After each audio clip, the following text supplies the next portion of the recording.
So we all know that the United States is full of Italians. You know what I mean?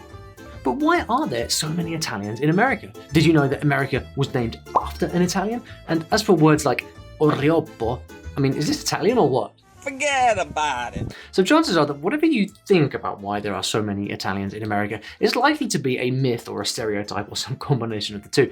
The real story is far more involved and far more interesting, and it began with the Italian explorer Amerigo Vespucci, who gave America, Amerigo, its name.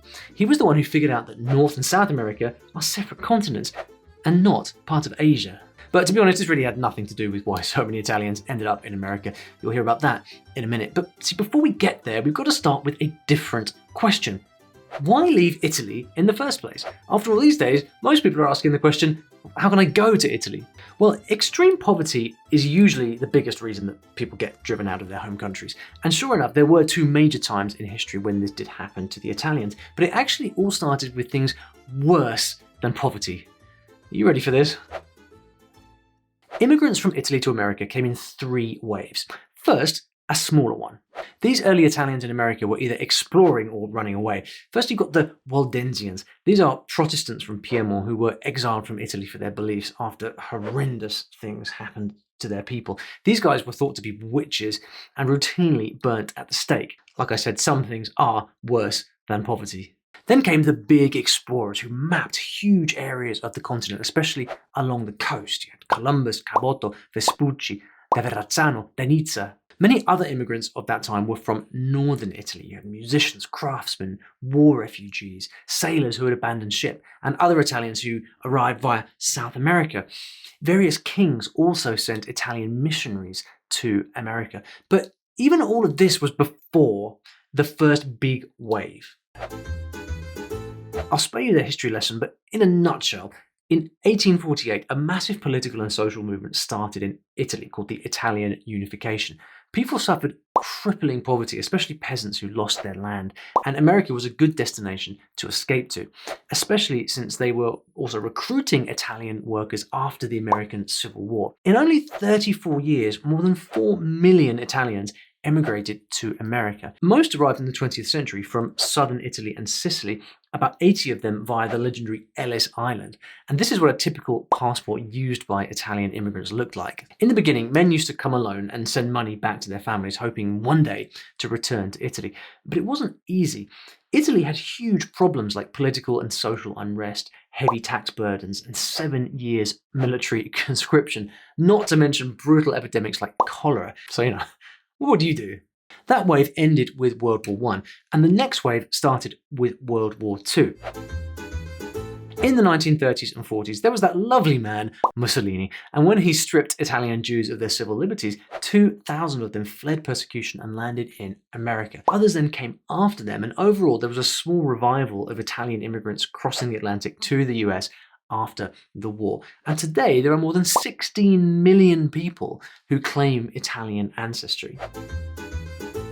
Most people initially settled in the New York metropolitan area, and the Little Italy neighborhood sprang up, which was about 30 city blocks on the lower east side of New York City. They also settled in Long Island, New Jersey, Rhode Island, Connecticut, a whole bunch of places I'll just show you here on the screen. But they basically went wherever working class jobs were available. And today, Americans of Italian ancestry are the nation's 5th largest ethnic group. But as a language learning channel, which is what this is, what most interests me is the whole new subculture that then was created from that immigration. But in order to understand what happened to the Italian language in America, you've got to understand the geography of that immigration that occurred. Now, remember we said that most immigrants came from the south of Italy, places like Sicily? Italians from these places did not speak standard Italian as you know it. They spoke a regional or local dialect, or a different language altogether, like Sicilian or stavano in Louisiana. Neapolitan. È bello farci rilassare, piena di gente popolare. And many dialects of those as well, like Salentino or Materano. That was Materano, a Neapolitan dialect. And this is the type of language that Italians originally brought to America. And if you know some Italian, have a look at these words here and see if you can see a connection between the dialect and the standard language that you're familiar with.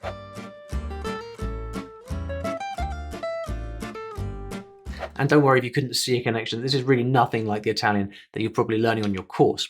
And if you've learned anything interesting in this video so far, go ahead and subscribe to the channel because I love making videos like this for people like you. Now imagine for a second what it must have been like for immigrant kids growing up in America. You've got this mixture of your parents' dialects, the dialects of other Italians nearby, and of course English, and then there are other immigrant groups living around them. You've got Irish, Jews, Germans, Poles. It's no wonder that Italian immigrants developed their own unique way of speaking. You'd find that syllables would get dropped, consonants would get swapped around, vowels would be completely changed. What fascinates me is that today you have Italian descendants living in America using remnants of the old languages that are not even used anymore in Italy. It's a little bit like how the Spanish of a country like Ecuador retains a lot of features of the 16th century Castilian Spanish that their invaders spoke at the time. And so it was with the Italian of Italy that developed in the post-war period and the huge linguistic melting pot that immigrants in America had. It's like two different worlds developing in parallel. Now, in a minute, I'm going to show you some hilarious examples of words that are born when Italian and English blend together. But you see, it's stories like this of how people and language evolve that I find so fascinating. And this is why I teach languages with story in the first place. It just makes everything so much more interesting, and it makes the language itself, the words and the grammar, easier to remember too. And I've actually written a short story that's designed to help you learn Italian, and you can download it completely free if you would like. You'll find a link in the description below. You're going to get this short story that I wrote along with some helpful tips for how to learn Italian through stories, which is really useful if you're looking for a more natural way to learn Italian. But back to today's Italians in America, what you find is that they still carry many old customs and dialect words that their immigrant grandparents taught them. The Italian-American slang word today is scemonide. Scemonide. Although Italian and Sicilian were once widely spoken in the US, they really aren't so much anymore, although I'm sure there are many older folk keeping the fires burning there. See, during World War II, it was discouraged as unpatriotic, and the US government displayed charming signs that read, "Don't speak the enemy's language." Funny. Kind of reminds me of something. This is a country where we speak English, not Spanish. There was a lot of discrimination against Italians, and they were encouraged to speak more English. Many Italian language schools even closed down when teachers were interned.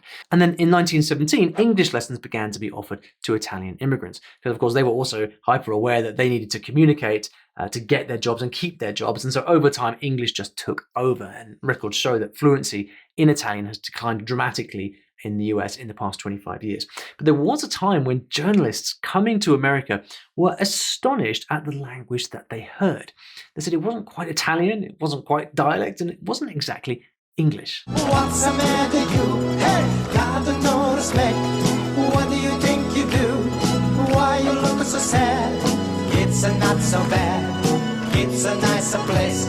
Shut up in your face. So it's like the foundation was English, but words were pronounced the Italian way with rounded vowels at the end, like grosseria, meaning grocery, contrattore for contractor, or fruttistenne, meaning fruit stand.